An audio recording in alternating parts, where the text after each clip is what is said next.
What senses do we have that go, or should I say, operate in our bodies? Okay, we have the obvious ones. You have your sight, you have your hearing, you have your sense of smell, you have your sense of taste, you have your sense of touch. But intuition is what really steps into gear when you really need it as well.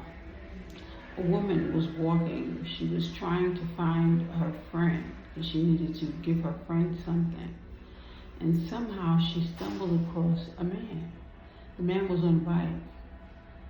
And they struck up a conversation instantaneously, and he seemed to be very helpful in trying to help her find her friend. So as time progressed, she became more comfortable around this gentleman. But somehow something within her continuously seemed to bother her. She started getting anxiety, and that's when she realized that something was not right. You see, the man was sent into this woman's life to distract her. You see, there was a family issue that was going on, and the person who was sending this man to distract her was actually one of her siblings. Sometimes we don't know what's going on, but God will send us different cues, different elements, different examples to show us what is right, to show us that something is not too kosher. When you ignore these things and you don't see the message and you don't understand what's going on, you can sometimes miss out. However, whatever the woman missed out on, she was basically given that information later on. You see, when God is trying to reach you, He will do different things. He'll send you a dream. He'll send you certain individuals. He'll give you a certain sense of smell, like you'll remember childhood fragrances, and because they're in your element, and that would act as a reminder for something else. We are all on this spiritual journey. And with this journey, there's so many lessons to be taught.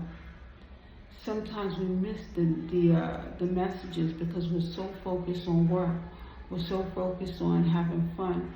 We're so distracted, and we are not seeing the messages or the elements or the different degrees of answers that God is supplying us with, And sometimes if a friend will give us certain advice, we sometimes cover our ears. All these things play part in how you're going to move forward through your ascension or not.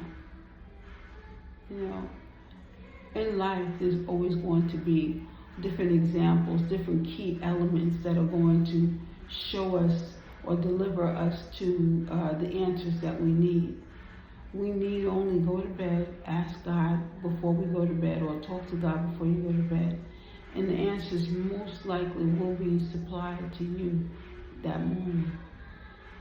Now, some people, depending on how long you've been doing it, depending on your relationship with God, it depends on different things. Everyone is so different. But just know that when you're asking, trust. Don't just be asking and you're not, you don't feel that God is going to do it. Make sure you're trusting in Him, okay? When you're asking for things, and I believe that it comes faster when you do it that way, okay? So that's been my word. Thank you so much for joining us here at Indigo Moon. You have a wonderful day.